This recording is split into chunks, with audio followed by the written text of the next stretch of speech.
साम्राज्य न्यूज, सामान्यांचा असामान्य आवाज। दक्षिण सोलापुरात गारपिटीचा द्राक्षबागांना फटका। शनिवारी सायंकाळच्या सुमारास झालेल्या गारपिटीमुळे द्राक्ष बागायतदारांचे मोठे नुकसान झाले आहे। गारपिटीमुळे खरड छाटणीनंतर उगवलेली सर्व द्राक्ष बागेचे नवीन फुटवे तुटल्यामुळे द्राक्ष बागांचे नुकसान झाले।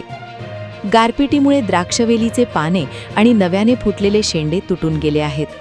आगामी काळात द्राक्ष उत्पादनावर त्याचा विपरीत परिणाम होणार आहे, त्यामुळे द्राक्ष उत्पादन घटणार असल्याचे शेतकऱ्यांनी सांगितले। एप्रिल महिन्यामध्ये द्राक्षांचा हंगाम संपल्यानंतर द्राक्षांची खरड छाटणी करण्यात आली होती। या खरड छाटणीनंतर द्राक्षांच्या वेलीला नवीन फुटवे फुटले होते। हे फुटवे म्हणजेच आगामी वर्षातील उत्पन्नाचे स्रोत आहेत।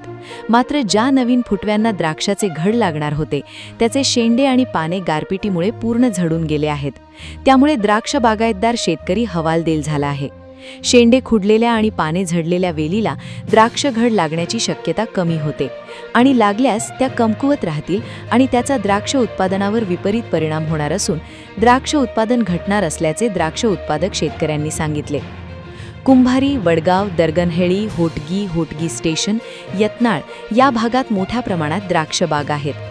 गारपिटीमुळे द्राक्ष बागायतदारांचे झालेले नुकसान मोठ्या प्रमाणात असून द्राक्ष बागांचे पंचनामे करून नुकसान भरपाई मिळावी अशी मागणी द्राक्ष बागायतदार शेतकऱ्यांमधून होत आहे।